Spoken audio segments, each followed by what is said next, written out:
Welcome in, everyone. I hope you guys are doing great wherever you're watching from today. We have some more news involving President Donald Trump and the war in Ukraine between Ukraine and Russia. It remains a very fluid situation. People are trying to figure out what is going to happen next. Trump has said a few different things about what might happen next. He spoke about it again today at the White House. The big question is the United States going to get involved? Will troops be on the ground in Ukraine? Will the United States enforce a no-fly zone over Ukraine? These are questions that everybody wants answered. We want clear answers to them. So far, we do not have them, but President Trump weighed in yet again today. Before we get into all of that and much more, please make sure to like and subscribe. Totally free. Cost you guys absolutely nothing at all. Huge boost to the channel. Go ahead and comment with your thoughts below. Do you want to see U.S. troops in Ukraine? Do you want to see us enforce a no-fly zone? How would you like to see President Trump and our military get involved or not get involved at all? Let me know in the comments below. Hit that bell. All notifications turned on. You won't miss a thing. Right here on the screen, Instagram, David_Hookstead, X D Hookstead. That's where you can find me on social media.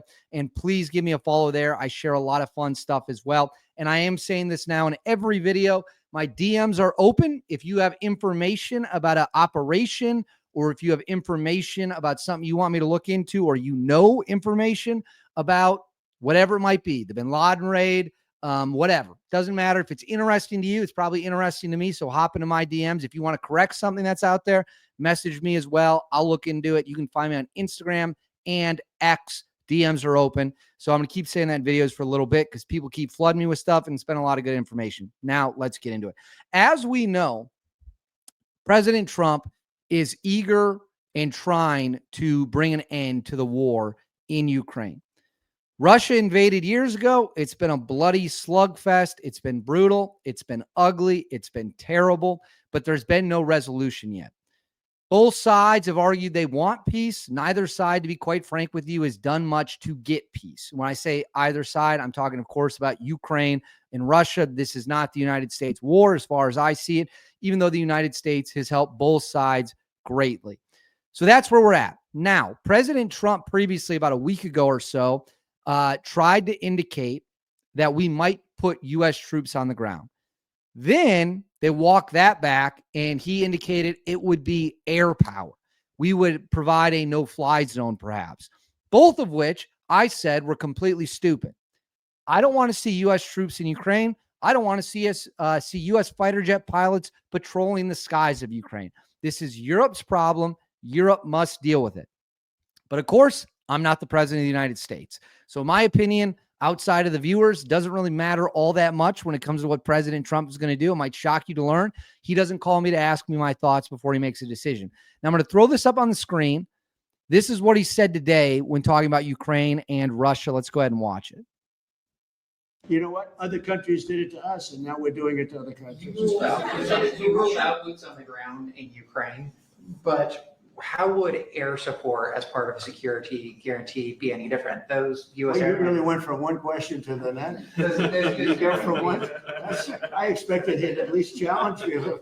Now we're talking about boots on the ground. But U.S. air assets over the skies of Ukraine as part of a security guarantee. Wouldn't those U.S. airmen also be in danger? You don't know what security guarantee is because we haven't even discussed this. So here, President Trump is trying to keep things broad. He's not trying to get into specifics. Of course, he's known for keeping his cards close to the chest. But these are questions we need answers to. We need to know, is the United States military going into Ukraine? If we are going into Ukraine, how are we going to do it? And is this for the best of the American people? Never apologize for asking questions. You're a free American. You're allowed to ask questions about whatever you want. Let's continue.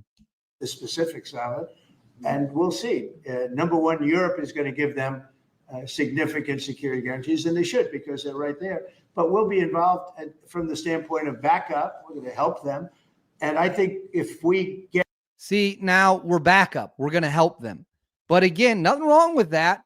Nothing wrong with having a conversation about whether or not we're going to help them. The question, of course, is going to be, how are we going to help them? How are we going to help the people of Ukraine end this war? Well, let's get into specifics. We need specifics. Get a deal, and I think we will. But if we get a deal, you're not going to. I don't believe you're going to have much of a problem. but we'll back it up because I want to stop seeing people being killed. You know, when Biden was here, he gave $350 billion. You know this from covering business. $350 billion to Ukraine. I said that Zelensky's the greatest salesman I think I've ever met, better than P.T. Barnum, because he'd come to the country, he'd walk out with $50 billion every time. He actually came here once, he walked out with $100 billion. We're up to $350 billion.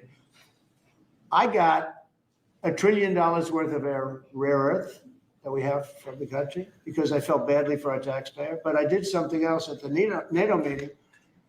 They are wealthy countries, but they weren't paying.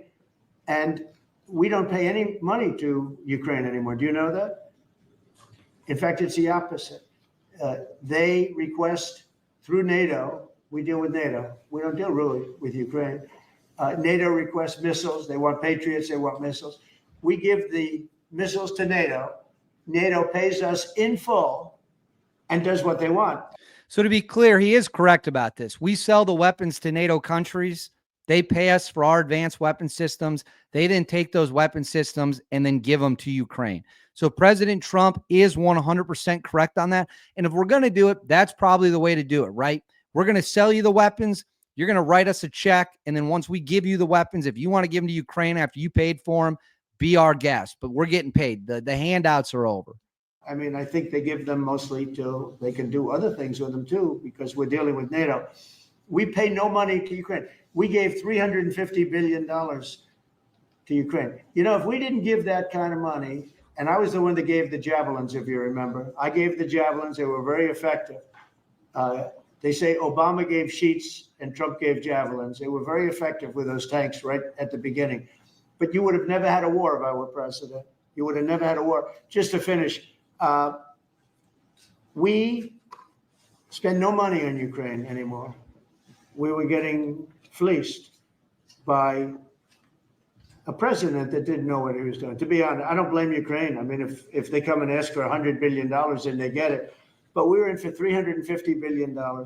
Now we make money. I don't want to make money on Ukraine. I want the war to end because I want to save all those lives. I want to just say, but just so you understand, we're no longer losing money on that thing. We were losing money hand over fist. And now we don't lose any money. Now we sell weapons to NATO. Because NATO agreed, because of me, to go to 5%. They had 2% and didn't pay. Now they have 5% and they're all paid up. So we'll stop it right there. So yet again, we don't have clear answers. Now, he gave some good information there about how we're getting money for our weapons and all that stuff. At the end of the day, I've said it once, I'll say it again. Not one U.S. boot in Ukraine. Not one U.S. fighter jet over the skies of Ukraine. Not one. Not one. If Europe wants to get involved, it's on their doorstep. Let them deal with it. Let them take the lead. The United States, yes, we have the most powerful military on the planet. Yes, we have the most advanced weapon systems on the planet. That is all true. No one is denying that. However, we can't be getting in the middle of absolutely everything. We have to stay out of it in terms of actual boots and people on the ground or aircraft patrolling the sky. Could our aircraft dominate Russia's air defenses, dominate Russian aircraft? No question about it. Their tech doesn't hold up at all compared to ours. But it takes one terrible incident and we wake up living in a different world. Let the Europeans take the lead. It is on their continent. This seems obvious to me. Does it not seem obvious to everyone else? So we'll see what happens. It's all over the place. It truly is all over the place. It's very fluid, but I want to know what you guys think. Let me know in the comments below what you think we should do with Ukraine. Please make sure to like and subscribe. Totally free, cost you nothing. Hit that bell. All notifications turn on. And as always, like I said, my DMs are open on Instagram. They're open on X. Instagram, David_Hookstead. X, D Hookstead. If you have some fun information or there's something you want me to see, send it there. I'll catch you all next time.